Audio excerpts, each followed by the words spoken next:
nice ASMR. On today's episode of James and the Giant Peach, we are going to continue with James finally joining those friends of his. Those bugs that came from that mutated peach on an adventure throughout the world. So if you like what you're hearing and seeing, be sure to like, share, and subscribe so you can get some more of this feel-good, real-good stuff. So let's get to it.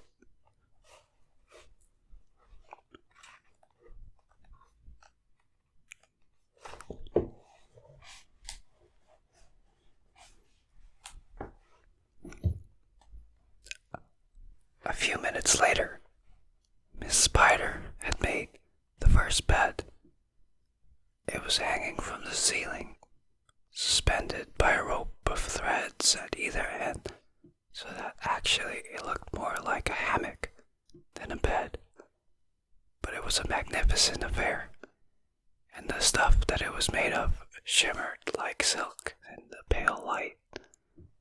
"I do hope you'll find it comfortable," Miss Spider said to the old green grasshopper. "I made it as soft and silky as I possibly could. I spun it with gossamer. That's a much better quality thread than the one I use for my own web." "Thank you so much, my dear lady," the old green grasshopper said, climbing into the hammock. "Ah, this is just what I needed. Good night, everybody. Good night." Then Miss Spider spun the next hammock, and the ladybird got in. After that, she spun a long one for the centipede, and an even longer one for the earthworm. "And how do you like your bed?" she said to James when it came to his turn. "Hard or soft?" "I like it soft. Thank you very much," James answered.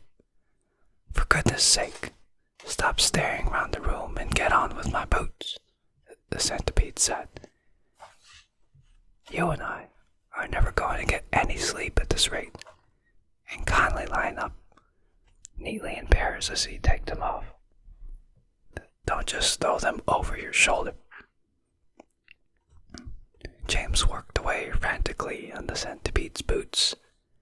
Each one had laces that had to be untied and loosened before it could be pulled off. And to make matters worse, all the laces were tied up in the most terrible, complicated knots that had to be unpicked with fingernails. It was just awful. It took about 2 hours, and by the time James had pulled off the last boot and had lined them up in a row on the floor, 21 pairs altogether, the centipede was fall asleep. "Wake up, centipede," whispered James, giving him a gentle dig in the stomach. "It's time for bed." "Thank you, my dear child," the centipede said, opening his eyes. Then he got down off the sofa and ambled across the room and crawled into his hammock. James got into his own hammock, and oh, how soft and comfortable it was compared with the hard bare boards that his aunts had always made him sleep upon at home. "Lights out," said the centipede drowsily. Nothing happened. "Turn out the light," he called, raising his voice. James glanced around the room, wondering which of the others he might be talking to, but they were all asleep. The old green grasshopper was snoring loudly through his nose. The ladybird was making whistling noises as she breathed, and the earthworm was coiled up like a spring at one end of his hammock, wheezing and blowing through his open mouth. As for Miss Spider, she had made a lovely web for herself across one corner of the room, and James could see her crouching right in the very center of it, mumbling softly in her dreams. "I said turn out the light," shouted the centipede angrily. Are you talking to me? James asked him. Of course I'm not talking to you, you ass, the centipede answered. That crazy glowworm has gone to sleep with her light on. For the first time since entering the room, James glanced up at the ceiling, and there he saw a most extraordinary sight. Something that looked like a gigantic fly without wings. It was at least 3 feet long, was standing upside down upon its legs in the middle of the ceiling, and the tail end of this creature seemed to be literally on fire. A brilliant greenish light as bright as the brightest electric bulb was shining out of its tail and lighting up the whole room. Is that a glowworm? Asked James, staring at the light. It doesn't look like a worm of any sort to me. Of course it's a glowworm, the centipede answered. At least, that's what she calls herself. Although, actually, you are quite right. She isn't really a worm at all. Glowworms are never worms. They're simply lady fireflies without wings. Wake up, you lazy beast. But the glowworm didn't stir, so the centipede reached out of his hammock and picked up one of his boots from the floor. Put out that wretched light, he shouted, hurling the boot up at the ceiling. The glowworm slowly opened one eye and stared at the centipede. There is no need to be rude, she said coldly. All in good time. Come on, come on, come on, shouted the centipede, or I'll put it out for you. Oh, hello, James, the glowworm said, looking down and giving James a little wave and a smile. I didn't see you come in. Welcome, my dear boy. Welcome. And good night. Then click, and went out the light. James Henry Trotter lay there in the darkness with his eyes wide open, listening to the strange sleeping noises that the creatures were making all around him, and wondering what on earth was going to happen to him in the morning. Already, he was beginning to like his new friends very much. They were not nearly as terrible as they looked. In fact, they weren't really terrible at all. They seemed extremely kind and helpful in spite of all the shouting and arguing that went on between them. Good night, old green grasshopper, he whispered. Good night, ladybird. Good night, Miss Spider. But before he could go to them all, he had fallen asleep.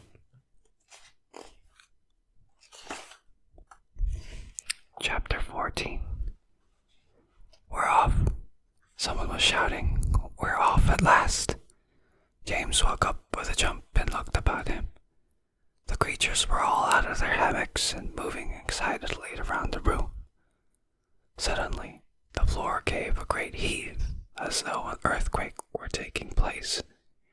Here we go, shouted the old green grasshopper, hopping up and down with excitement. Hold on tight. What's happening? Cried James, leaping out of his hammock. What's going on?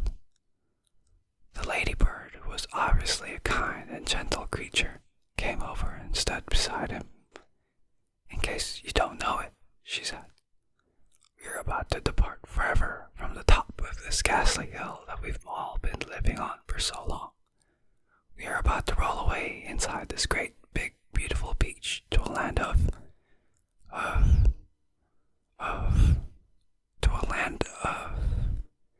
what?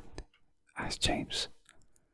Never you mind, said the ladybird, but nothing could be worse than this desolate hilltop and those 2 repulsive aunts of yours.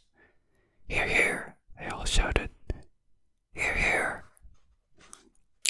may have not noticed it, the ladybird went on, but the whole garden, even before it reaches the steep edge of the hill, happens to be on a steep slope, and therefore the only thing that has been stopping this beach from rolling away right from the beginning is a thick stem attaching it to the tree.